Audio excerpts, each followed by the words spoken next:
Welcome to Mr. Hutchings History, where the past comes alive. Let's dive into today's story. Ever find yourself wondering, how do some leaders manage to completely reshape a country? Like, how do they take a place with all these different political parties and get everyone on board with just their ideology? It's really remarkable when you think about it. You see these authoritarian figures throughout history, often rising to power in completely different circumstances, but they often use these, well, strikingly similar tactics. And that's what we're going to be diving into today. Exactly. We're using this history podcast episode, The Road to One-Party Rule, Hitler's Germany and Castro's Cuba. It's from Mr. Hutchings History. Great episode. And we're going to compare how Hitler and Castro transitioned from these multi-party systems to single-party rule in their countries. It's like there's this historical playbook for seizing power. And by looking at these two leaders side by side, we can kind of see past the individual personalities and maybe even recognize those broader patterns, how dictators operate. Yeah, absolutely. So let's transport ourselves back to 1933 Germany. Yeah. I mean, talk about a political pressure cooker. You've got all this unrest, economic instability, and then, boom, the Reichstag fire. Right. Whether or not it was the Nazis doing it, Hitler definitely knew how to use it to his advantage. Oh, absolutely. He immediately used it to target the communists, the KPD. It was a calculated move. I mean, the KPD, with their ties to the Soviet Union, they were seen as a major threat to the Nazi Party, especially among the middle class. Hitler really played on those fears. And he used the fire as justification to issue that Reichstag fire decree. Right. Suspending civil liberties, targeting the KPD, making them out to be enemies of the state. Yeah. Really a turning point. And it's just wild how fast things escalated from there. Yeah. Because just a few weeks later, they passed the Enabling Act. And that basically handed Hitler the power to enact laws without even parliamentary approval. The Enabling Act was huge. I mean, it basically gutted the Weimar Constitution, right? And it gave Hitler the tools he needed to dismantle democracy. And you've got to wonder, with all this happening, how did the other parties react? Exactly, yeah. Like, did they not see this coming? Well, it's a mix of fear and strategic maneuvering, really. So take the Social Democrats, the SPD. They were the next target. And the Nazis unleashed the SA, the brown shirts. Oh, yeah. And the violence and intimidation they used, it was often enough to silence dissent. It's like a recurring theme we see, right? Silence the loudest voices first. Exactly. And with the KPD and the SPD out of the way, other parties like the DNVP, the DVP, they saw what was happening and basically dissolved themselves out of fear. So you take out the communists with that Reichstag fire decree. Yeah. Then you target the Social Democrats with the SA. It's like they were picking off their rivals one by one. Exactly. And just to make it crystal clear that this was a one-party show now, Hitler enacted the law against the formation of new parties in July 1933. It's really kind of scary how quickly and strategically Hitler was able to reshape the entire political landscape in Germany. And this is where it gets really interesting. Let's switch gears to Fidel Castro's Cuba. I mean, talk about a completely different context, but you see some, well, eerily similar power plays at work. Yeah, because after the Cuban Revolution, Castro's government initially seems, at least on the surface, kind of diverse, right? Right. He even appoints Manuel Urrutia, who was considered more moderate, as president. Right. But it turns out that was all carefully constructed. Oh, yeah. Behind the scenes, Castro was already making moves towards a one-party communist state. Urrutia, he represented that earlier, more inclusive vision of the revolution, and he quickly became a liability. He clashed with Castro over the increasingly communist direction of the government. And we all know how that story ends. Yeah. Urrutia was forced to resign, making it very clear that Castro, despite initial appearances, wasn't going to tolerate dissent, even from those who were initially aligned with the revolution. It really highlights how both leaders used a seemingly inclusive start to mask their true intentions, don't you think? It's like they were putting on a show, right? Yeah. Trying to seem open to different voices while quietly getting rid of anyone who could actually challenge them. Exactly. And just like Hitler went after specific groups to solidify his power, Castro had his own strategy for dealing with opposition.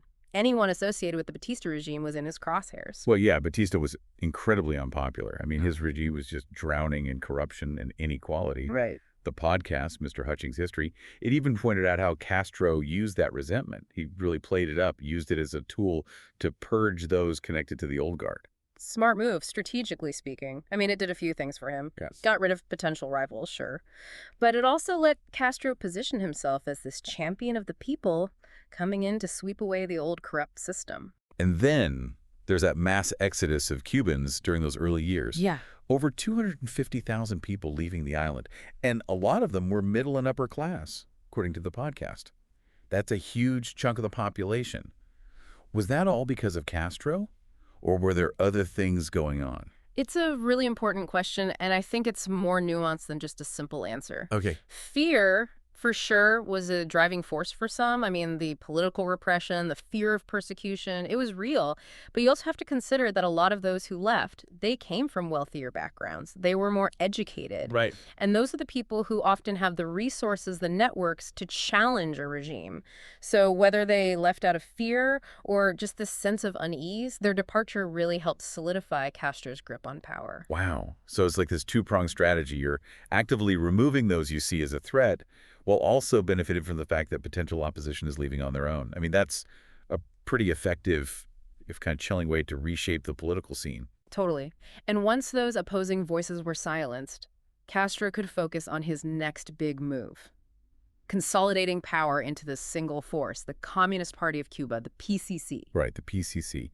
But at the start of the revolution, you actually had a bunch of different revolutionary groups, all doing their own thing. Exactly. It's like herding cats, right?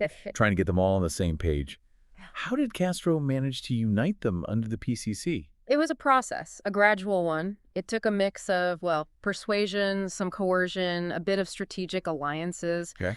The podcast kind of makes it sound like this big merger, but it was more like Castro absorbing these other groups into his own, neutralizing anything that might challenge his authority. So both Hitler and Castro, despite coming from such different backgrounds with different ideologies, they both managed to create one-party states. Mm-hmm. But did they go about it in completely different ways? What do you think are the biggest differences in how they approached it? That's what makes this comparison so fascinating. On the surface, you've got these two guys both wanting that one-party state, and ultimately they both get it. But when you look closer at their ideologies, the tactics they used, that's where you see the really interesting differences. Let's break it down. So we've talked about how they both went after their opposition, controlled the narrative, but what about their core ideologies? How did those shape their methods? Well, Hitler's Nazi ideology, it was all about racial purity, anti-Semitism, and this very warped sense of German nationalism. Yeah. His tactics, from persecuting Jews to setting up the Gestapo and the concentration camps, they were all driven by that ideology. And with Castro. Well, Castro, at least at the beginning, presented his revolution as this fight against imperialism, this push for social justice. Yeah. He tapped into that resentment towards Batista, the desire for a fairer Cuba, you know. And while his methods were undoubtedly brutal, they weren't as systematic. More about quick action, revolutionary tribunals, not so much Hitler's meticulously organized reign of terror. It's almost like comparing a surgeon with a scalpel to a hurricane. Interesting analogy. Both can cause massive destruction, but in very different ways. And what about legally speaking? How did their approaches to the law differ? Hugely important distinction. So Hitler, with his background in law, he knew how to work the system to his advantage. Right. Exploiting loopholes, twisting interpretations, ramming through decrees like the Enabling Act. He wanted to keep up this appearance of legality, even as he dismantled democracy. And Castro. His revolution was much more chaotic, driven by this urgency for radical change. Okay. He didn't have that same legal framework to work with, and he didn't seem as concerned with appearing legal. It was more about swift action and consolidating his revolutionary legitimacy. It's so interesting how those differences played out. But even with all these historical facts, there's still so much debate about why they did what they did. See, that's what I love about studying history. It's not about memorizing dates and names. It's about wrestling with these complicated questions, trying to understand human behavior. And that's where the different schools of historical thought come in, right? It's like we're trying to get inside the minds of these leaders all these years later. Exactly. You've got your intentionalists. They'd argue these guys had a master plan from the beginning, a blueprint for dictatorship. Okay. Then there are the structuralists that say, hold on, it's not that simple. They'd focus on the bigger picture, the social and economic conditions that paved the way for these leaders. So less about individual evil, more about being in the right place at the right time with the right approach. In a way, yes. It's about understanding how individuals use those bigger forces, how they exploit existing tensions and grievances. And then you've got the revisionists, right? Shaking things up, challenging the old narratives. Love the revisionists, always bringing fresh perspectives. They re-examine the evidence or uncover new sources that make us rethink what we thought we knew. Right. And, of course, we can't forget the post-revisionists, always reminding us to consider those long-term historical trends. Right. The legacies of colonialism, global power dynamics, all that. It's like each school of thought adds another layer to the puzzle. Makes you realize that history isn't this fixed thing. It's always being reinterpreted. Exactly. And that's what makes it so captivating to study. It's not about finding the one right answer. It's about appreciating the complexity of these historical developments. It really makes you think about that saying. History doesn't repeat, but it sure does rhyme. So after looking at all this, what are the big takeaways from our Hitler and Castro deep dive? If there's some kind of playbook for how they rose to power, what can we learn from it? Well, if nothing else, I think we've shown that the playbook definitely exists. Right. It doesn't matter if it's Germany in the 1930s or Cuba in the 1950s or somewhere else entirely. Hitler and Castro, they're different guys, but they use such similar strategies to grab power, to create those one-party states. That's true. Control the information, silence anyone who disagrees, build yourself up as this figure who understands the hopes and fears of the people. And both of them, to different extents, they used legal maneuvering, brute force, you name it, to get what they wanted. It's kind of a scary thought, you know. Yeah. Makes you realize that even in places that seem democratic, things can go south pretty quickly. Absolutely. But the good news is, if we understand those tactics, those patterns, we're better equipped to see the warning signs. Right. We can protect those democratic institutions that, frankly, we worked so hard to build. It's about being informed, thinking critically, and never, ever taking our freedoms for granted. Couldn't have said it better myself. So it's not enough to just look back at history. We've got to use it to understand the present, right? Exactly. We can't change the past, but it can teach us how to build a better future. I like that. And that brings us to something we really want you, the listener, to think about. Okay.